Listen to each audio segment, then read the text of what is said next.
to BiograView, Perspectives from Around the Globe. I am speaking with Paola Alvarez. Hello everyone. Paola is from Chile. How long have you been in New Zealand and what made you come to New Zealand? I've been in New Zealand from 2004 on and off, and I finally want to stay, hopefully, finger crossed. What it made me to come to New Zealand in the first place, it was to learn English. I want to learn another language, I want to develop a little bit more, and that was my main reason. You're quite a well-travelled person. You've been to quite a few different countries in the world, so can you tell me a bit about that? Yes, so my first experience out of Santiago, out of Chile, definitely was New Zealand. And then in 2015, I decided to move to Ireland. Dublin. So that's what I'm staying for 10 months. Then I was traveling around Europe, just kind of like know a little bit more about it. And then I sit myself in Manchester, UK, where I was studying. I got a bit of the qualification over there. And then moving to Italy for a month. I was just about to meet my ex-partner over there. And then 4 months expanding in Ho Chi Minh City, Vietnam, where I did a bit of the volunteer job over there, a lot of learning, definitely. And then 2017, back to New Zealand again. How did you get along with all those different languages? I think you learn, and then you learn how to communicate yourself. Always you learn different accents, how the people talk, how the people express themselves. Basically, I think when you have Spanish and you have English, you pretty much sort it out in the world. Yeah. So you can get along with Italian a little bit easy just by speaking Spanish. I'll probably say that. And Ho Chi Minh, in Asia in general, people are able to speak English everywhere. Okay. So it's quite easy. Yes. Yeah, I'll probably say that. Yeah. But it's a lot of also body language. Of course. A lot of body language, definitely. With your Spanish language as your native language, did you pick up on Italian quite easily, or did you have to speak Italian? So I did, because actually the person who was running the Airbnb where I stay, he wanted to improve his English. So I said, well, let's swap. Yeah. So we have an hour or two a week, and then we could learn from each other. Yeah. So I could learn a little words from him, and then he kind of learned different words from me, or the way English is speak, rather than English you can, read or learn from the school. Yeah. So yeah, awesome. It was good exchange. When you were volunteering in Vietnam, what were you volunteering for? What were you doing?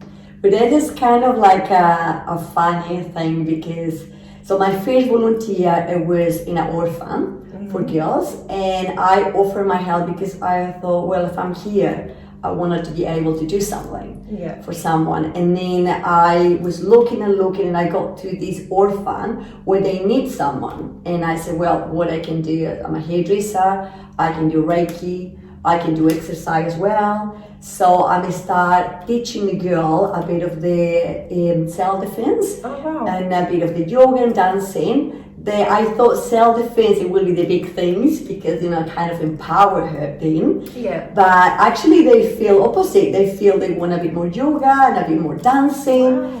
And that was pretty cool. So that's what we done in like 2 hours every Saturday, which it was quite full on. Yeah. But I was so happy to do it. And then I did a bit of the English one, which is like, oh my God, what I'm doing teaching English, I'm not my first language. But then people explain it to me, in Vietnam, the English is so little. So if you speak a bit of the English for them, it will be a lot of work and a lot of help. So it's a huge help for them. So it's like, your English for us is perfect. Yeah. And it's like, okay, there you go. So I was doing a couple of English teaching there as well. Yeah. And English was your main way to communicate with them anyway? Definitely. Yeah. English it was, yes. You're talking about doing self-defense. So have you got a bit of a self-defense history from Chile, or where did that come from? Yeah, so I'm done in martial art for a long time, kind of on and off, because I've been traveling quite a lot. So I do karate, and I found it a bit difficult in implement because we not really have the same timetable, so I can't really go into classes. Okay. But that's my main exercise, and I love to do. Very inspired by my dad. He's the one who was doing it before me. What form of karate were you doing? It's called Goju-ryo. Yeah. So the one I've done it in Chile is called Kenshinkan Goju-ryo, and then internationally it is Goju-ryo, which is kind of the same family. Is there anything that you say that you miss from Chile? Oh, well, a part of my family, of course. Family is always something is not there quite. I'm still using, kind of WhatsApp and Skype, and you can still communicate with people. And it's always that amazing energy between each other. Yeah. But I would probably say that is the part I miss. I'm so happy to be in a more relaxing lifestyle, which is really made me connect with my own self rather than to be in Chile, which I will enjoy for 1 or 2 weeks.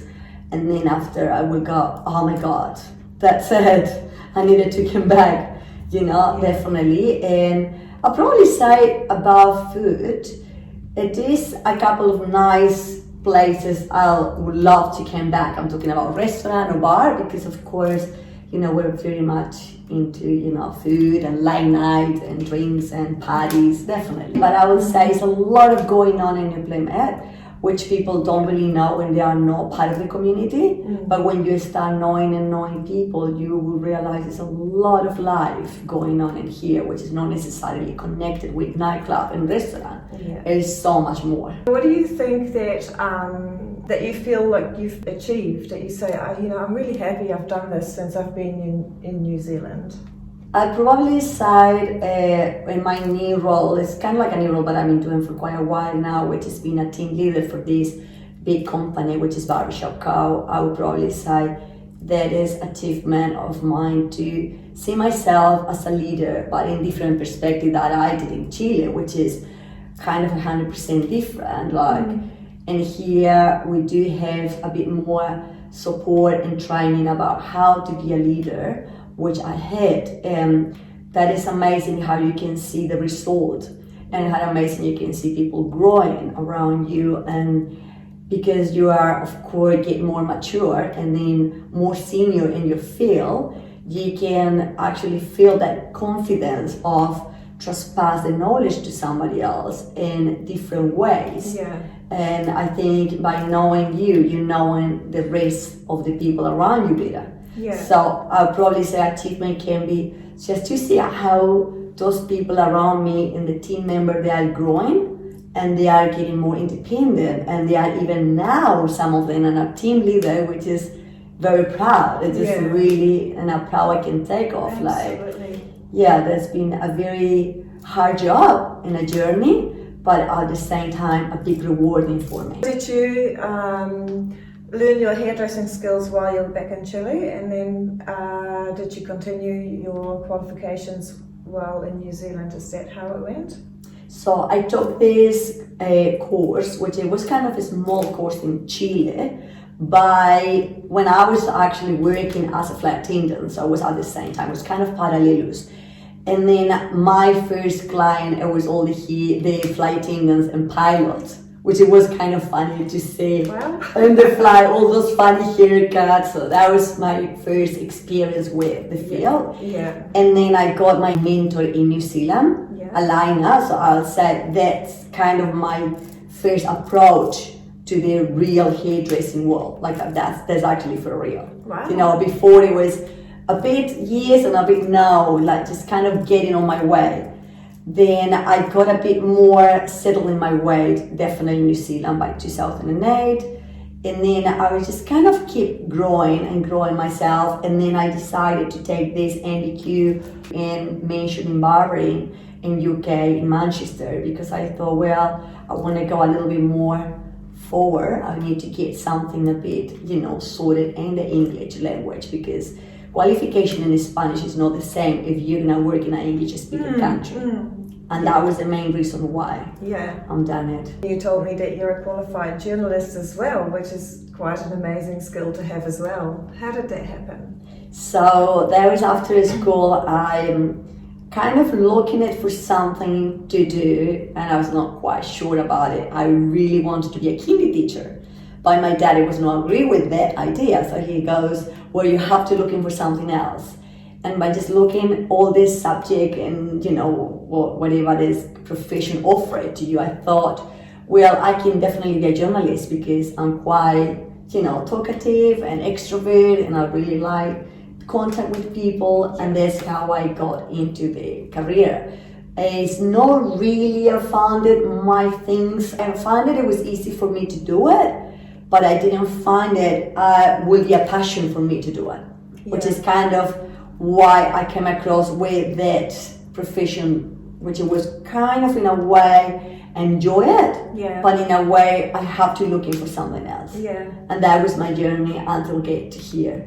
Where we are now. I met you recently at the Business Showcase 2020. We actually offered your services as a volunteer writer for BiograView, which is really exciting. That's right. Yeah. I'm so happy to collaborate voluntarily with you because I believe in your project. I think it's great. I think it's just talking about migrant people living in New Zealand is such an awesome thing that people they should look at it more, especially like in cities like New Plymouth. I think is definitely what it is. Like we are full of people around us. They are not particularly Kiwis or Maoris. And it's nice to know why they are in here, what they're doing in here, what is their story. And and I'm happy to do it. I mean, it's fun. I'm so happy to have you on board and to welcome you in BiograView and to have you writing your stories, because you've got amazing skills and people skills, and you connect so well with everybody and you make them feel comfortable. So I'm very sure that you'll be seeing more about Paola and doing some more stories. 100%. I'm happy to do it. I'm happy to continue with it. That will be awesome. Well, thank you so much for being here. Thank you. If people would like to connect with you, where can they find you? They can definitely find me through BiograView. Contact me if you guys know about any concert, event, musical, community, whatever they're gonna do, festival or market, and then you are happy to know and telling us about it. We are gonna write about it. We're just gonna move ourselves there, and then we will make you to be happy with our work as well, because that's the main thing. So just contact us.